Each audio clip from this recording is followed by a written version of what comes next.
1950. On 13 February 1953, the nautical curriculum was lengthened to 2 years, leading to the title of Associate in Nautical Science, with the opening of the Department of Marine Engineering.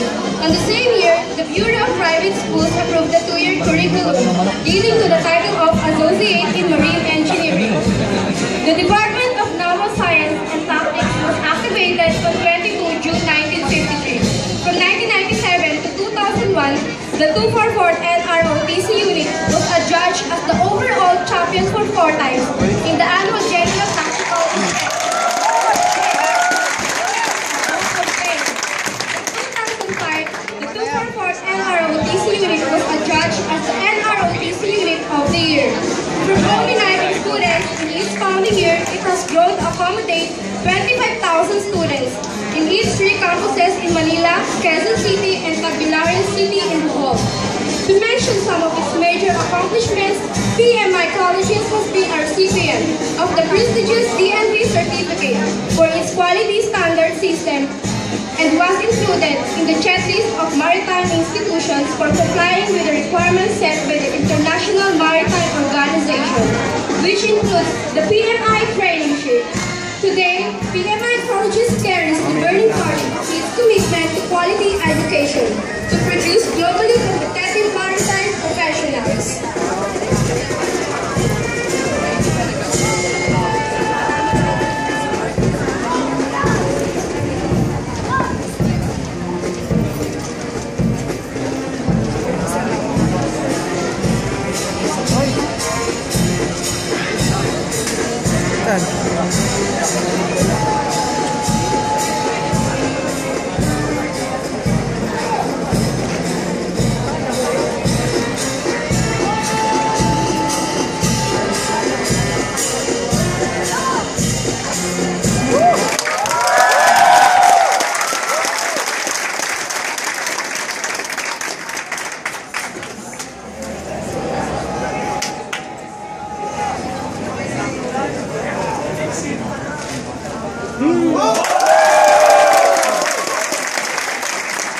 Sumbak na.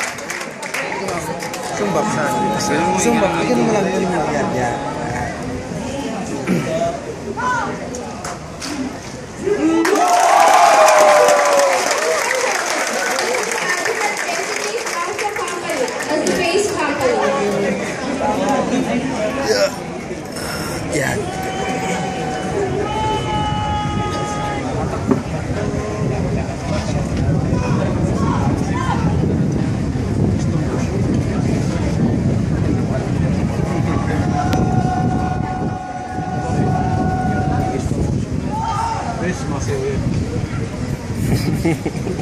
In a brisk manner, while the adjutant strut, the troop adjutant positions himself midway between the line of troops and the troop commander.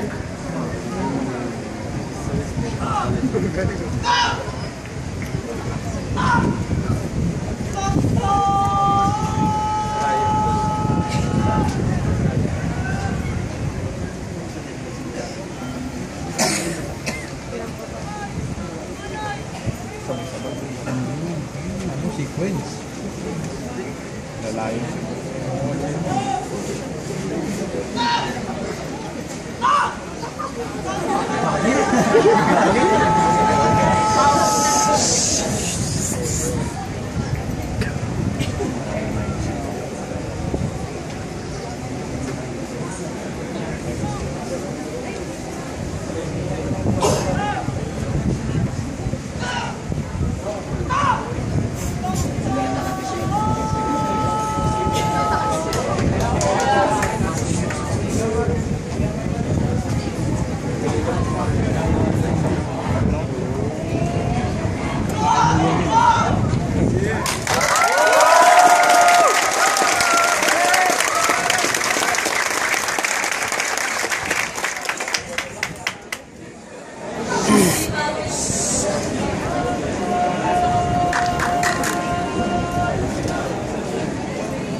Jollibee!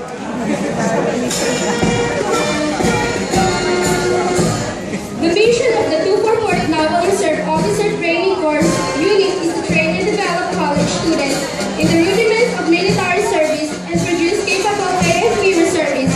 As such, the cadets are subjected to relatively the same military training in order for them to cope up with the requirements of the service. More than just marching and doing some military drills and ceremonies, these activities instill in every cadet the value of discipline, structured lifestyle, and patriotism, manifesting through life of service for our country. Through the years, our reservists play a very important role in nation building, while the regular soldiers focuses on war fighting. The reservists keep themselves busy on civic actions and community development.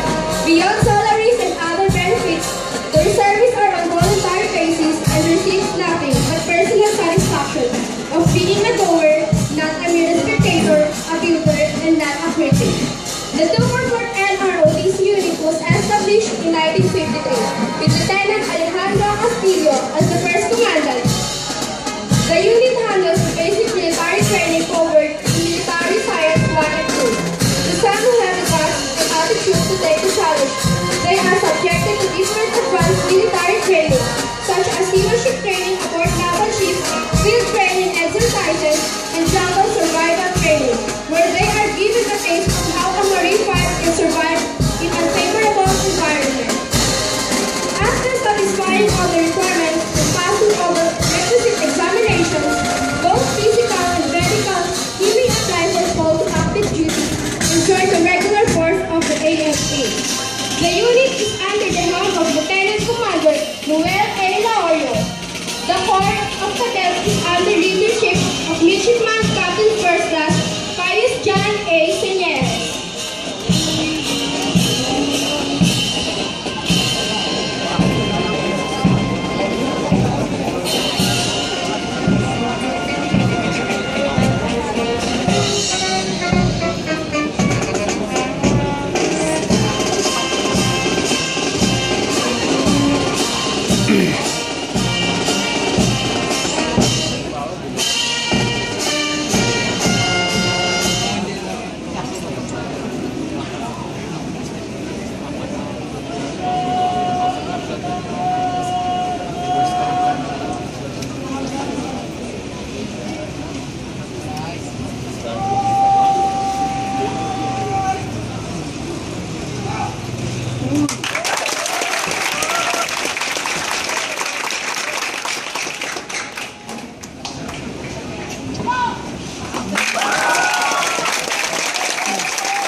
Phrases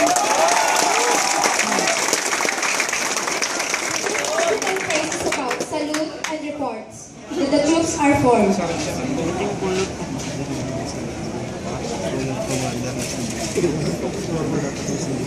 In a short while, the troop commander will give a series of commands to execute the manual of arms.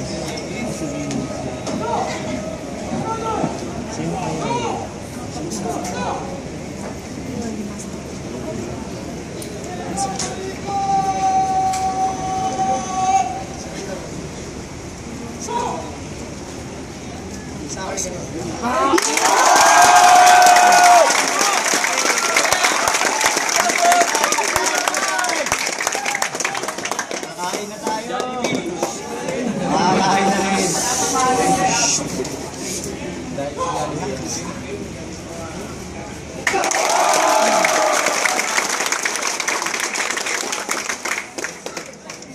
Sa Jollibee Millions.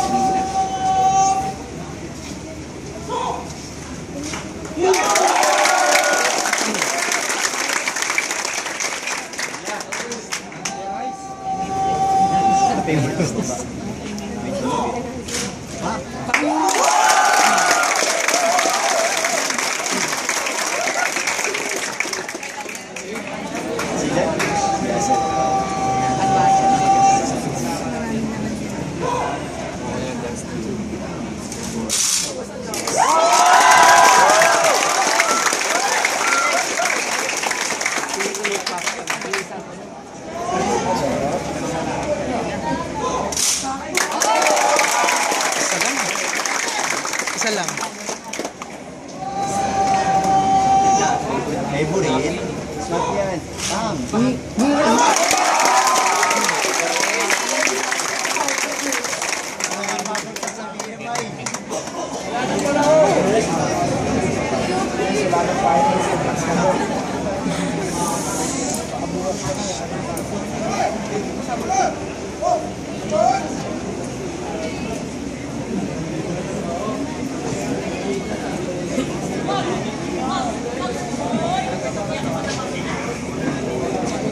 After receiving the reports, the adjutant faces about salutes and reports.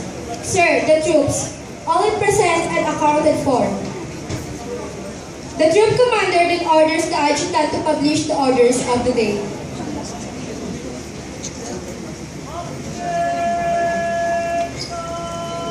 Kotosan.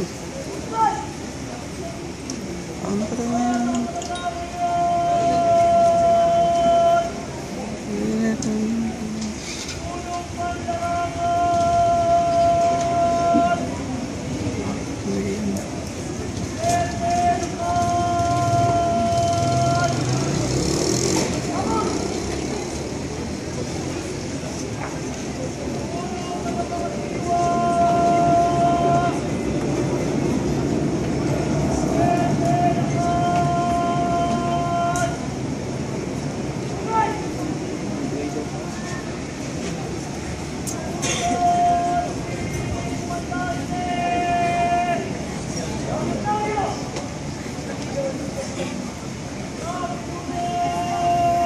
Umarap ako na dito.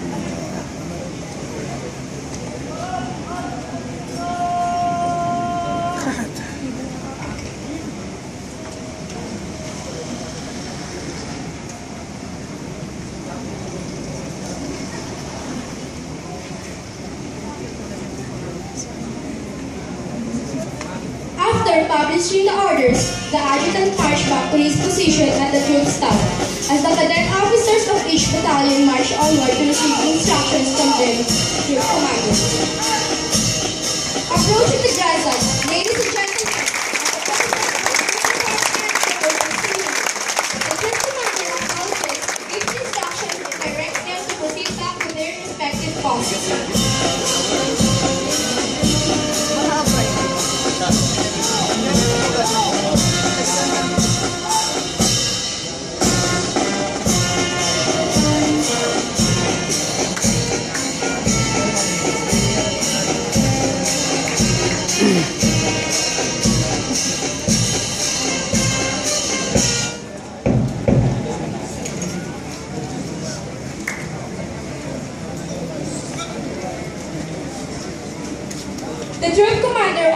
troops to present arms. To present the troops to our guest of honor, Mrs. Rizabel Plama Santos, President, PMI Colleges.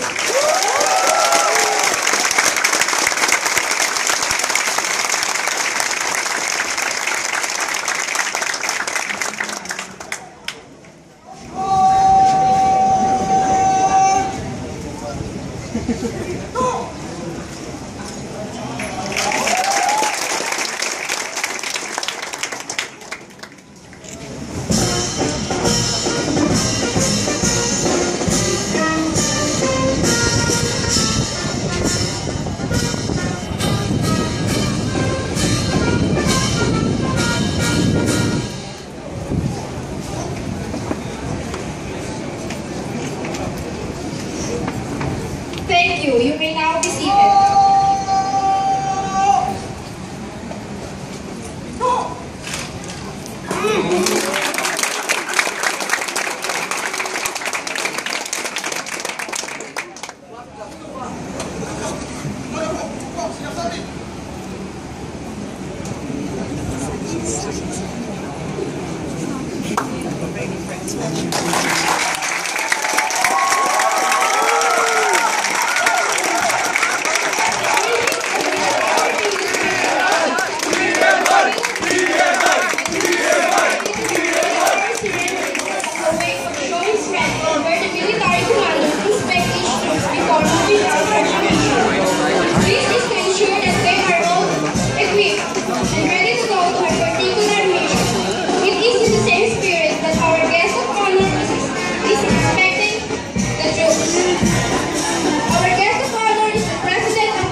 She was a graduate of food technology from the University of the Philippines, but decided to have a career in the media. She started as a voice-over announcer on Channel 7 in 1983, turning to journalism in 1984. When she joined the newsroom of the government-owned PTV4, she got her biggest break during the EDSA Revolution in 1986, when she was offered a job as correspondent with the American Broadcasting Channel's Manila Bureau. She helped on the company for 15 years until there were no longer interesting stories for her to write during the last years of her stay. She quit ABC in 1998. She then started to work for St. Luke's Medical Center as a public relations officer. She took a course in crisis management in the United States to better equip her for the job. She was promoted to be Associate Director for Corporate Affairs before finally deciding to answer the call of duty.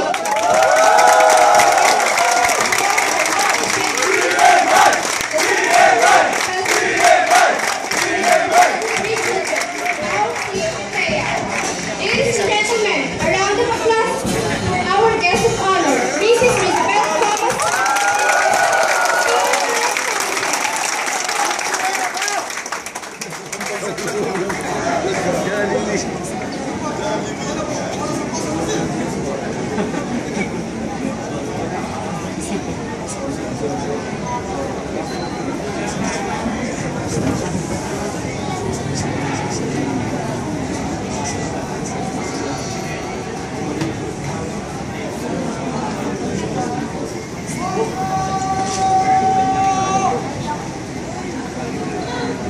The troop commander orders the troops to pass and review.